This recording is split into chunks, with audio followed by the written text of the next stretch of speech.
We are here. This is always a fun segment Wednesday mornings right around this time where we talk with Dr. Sandhu from All Creatures Veterinary Center, which is in Newhall, and also the Canyon Country Veterinary Hospital, which is on Soledad Canyon, just down the street here from the radio station in the Edwards Cinema complex there, the parking. Doctor, good morning. Good morning, everybody. And we are talking, since this is summertime, and I want to talk a little bit about dogs and heat, because we know that they kind of have a high tolerance to pain. They also don't always let you know when they're hot. The only way they could really do that is by maybe panting or whatever. But what other kind of signs can we look out for with regard to noticing if our dogs are too hot for the weather? Lately, we have been seeing a lot of dogs with a heat stroke.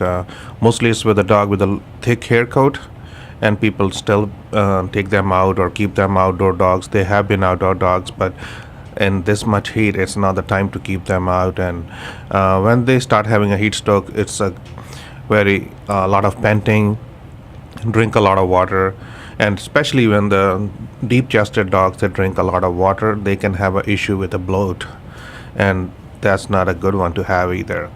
Other one is like they try to find for a shade, and a lot of time, by the time you find them, they are like laying on the side and they are almost going into a shock, and which is need a medical attention at that point. So there are little things you can do to prevent this thing, especially when you know that it's going to be a hot day, and keep them inside the house or keep them where they can have air instead of just keeping them. And don't think like the patio is going to give them enough shade, because still it's a hot around there. Even they can have a shade, but that doesn't mean they can have a nice breeze or some cool temperature in there. Or people think that it's okay just to leave the side garage door open for them, because it's actually hotter inside the garage. Hotter inside the garage than outside, because there's no air.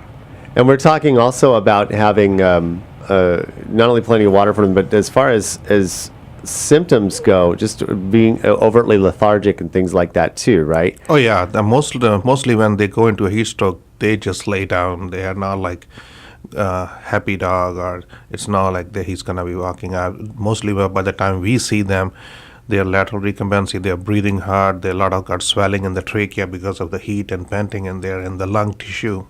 And gets swollen too. And if they are outdoor dogs, especially active, and I mean, it's one thing to have a dog that's inside all the time, maybe the types that you want to groom all the time and have long hair, but when they're outside active, you're taking them out and walking, it's very, very important to keep them clipped, right, when they have a thick coat, right? Yeah, and mostly I tell my clients, if you have a dog who's outdoor dog and he's have a lot of thick coat, it's the best time to get them clipped before heat starts, like in the summer or springtime. And then they have a nice hair coat through the hot season, and by the time winter comes, they start getting nice fine coat back, and which is a good. And plus, they get groomed well, and a lot of time on those dogs, we don't see any skin issues by the time you get clipped, and then you can see their skin, and you can take care of those issues. And the other thing too is, and we were talking about this off the air, is running with your dogs. If you're like that hardcore runner that likes to run when it's really hot and test your stamina and everything, your dog may not be the person that, or the entity or whatever you want to bring with, because I know, and this is a true story, someone I knew some years back who did that. It was a Towsley runner up in that loop, up over the hills and everything. Dog would run with them. Dog loved it, but they will not necessarily let you know when they are starting to feel sick. And her dog, unfortunately, actually passed away on the trail from heat stroke. Right, and these are things that people really need to think about when they are, how they're treating their dog in this type of weather, right? Yeah, and especially middle to old age dogs, they are not like the young puppies or the adult dogs. That's when people still don't perceive those ears in a human or a dog ears. You're talking about a really old person when you're talking about 11, 12-year-old dog going in the heat. They're not going to have same strength and stamina and tolerance to the heat as compared to a 1, 2-year-old dog. So be careful and always watch your dog's age, behavior, and things like that. We are talking with Dr. Sandhu from All Creatures Veterinary Center in Canyon Country Veterinary Hospital, and we will be back with more right after this. We are back with Dr. Sandhu from All Creatures Veterinary Center, which is located on Lyons Avenue, just west of Main Street in the Victorian buildings there in Old Town Newhall, and also Canyon Country Veterinary Hospital, located in the Edwards Cinema Center there on Soledad Canyon Road. Doctor, we had talked about dogs and heat. Obviously, the other thing, and they're always warning about this, and now also there are more laws that are in effect about leaving your pets in a car, especially on a hot day. But also want to talk a little bit about, well, the 4th of July, I don't know if you had any issues with that, or I know we have one very prominent person here who runs a dog grooming facility whose dog actually ran away on 4th of July. But when we talk about dogs being kind of nervous, is there anything that we could do for that? And dogs, especially when they don't want to leave the house for such things as veterinary checkups or grooming or anything like that. I have a friend of mine whose dog's nails are too long, and it's a big dog. It's like a part wolfhound or something like that, or I'm trying to think of what the actual, it's not wolfhound, it's anyway, one of those types of dogs, also part Malamute. Very, very big dog, lovely dog, but a little skittish. It's from, when you're part wolf, anything. But it's also kind of an older dog, so they have a little bit of a difficult just getting up, and but they can't get it out of the house to take it to a veterinary clinic or anything. Is there anything that maybe we could think about for people who have dogs like that, what they could do to either keep them calm or maybe train them to get out of the house and be able to be treated?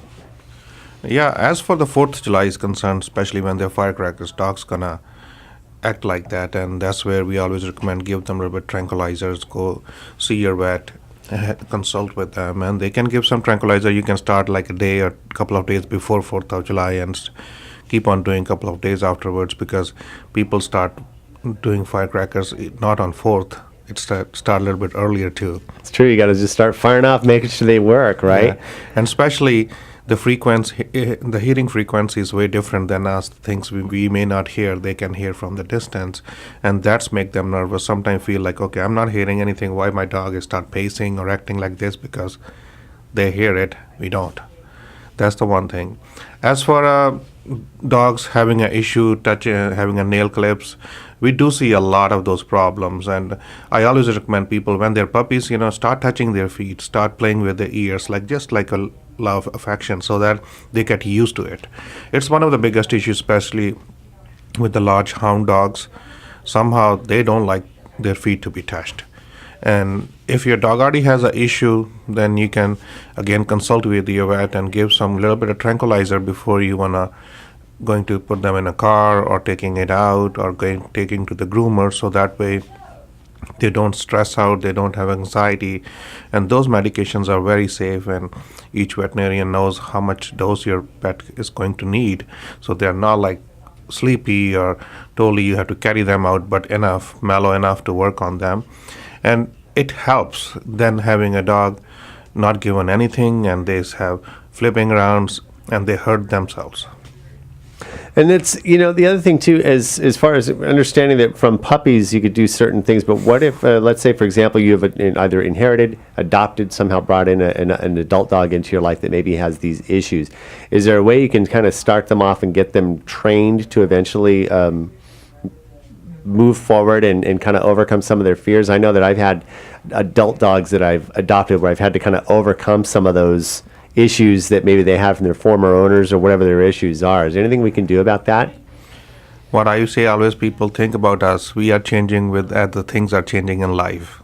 Anybody can be taught, anybody can change.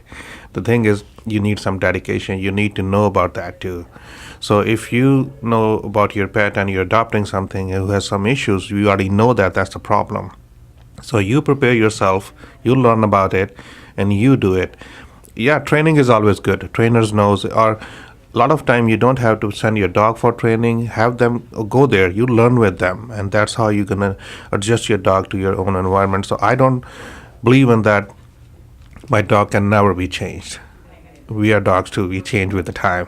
So but we also have to learn how to be patient with the dog and understand their mentality. And that's sometimes if you take them to a training session and going with them, you get that learning experience too from the trainer to show what it takes and the type of patience and dedication. Because really, once they get used to it, they can actually move forward and start really obeying your commands. Oh yeah, and also it helps you to learn at that stage. And if you're gonna have another pet in the future, you know what you're gonna be dealing or maybe dealing with, or plus you learn how to take care of at home, and you have a nice pet who's your companion, and you won't have any issue. And at that way, you don't have to put too many vet visits to it. Save you money too, and for future things like that. And on those things, lastly, how important is it for your own attitude and how your dogs sense your own attitude, especially in training? 'Cause sometimes we get really stressed out because we have that fear of the unknown and how the dog is going to react. How important is it to maintain a calm presence around your pets? As when you look at animals, for dogs, cats, they observe. They have a sense, they feel tension, they feel all that in us. And at that time, if you notice, if you're in a kind of not in a good mood or something, they like to avoid, or sometimes some of the dogs comes and try to console you. They know that. So a lot of time we think like that, oh, my pet doesn't know. But your house environment, your own behavior, or your own living style, it reflects big time on your pet, because that's your companion. It stays with you all the time, and they do feel your stress, they do feel your anxiety, they do feel your pain. Well, that's perfect. We are talking with Dr. Sandhu from All Creatures Veterinary Clinic, Center, which is on Lyons Avenue in the Victorian Buildings, just west of Main Street. And also, of course, don't forget Canyon Country Veterinary Hospital on Soledad Canyon. Doctor, always a pleasure. You've got some new people coming on board, right? Yeah, we have a new doctor coming on board, and her special interest is avian and exotic pets. So she's starting in a couple of weeks. So we have a really good doctor who's going to be working with exotics and birds, snakes, things like that. Yeah. Terrific. So again, you can always find the information about All Creatures Veterinary Center and Canyon Country Veterinary Hospital on our website, hometownstation.com. Dr. Sandhu, always a pleasure. My pleasure too.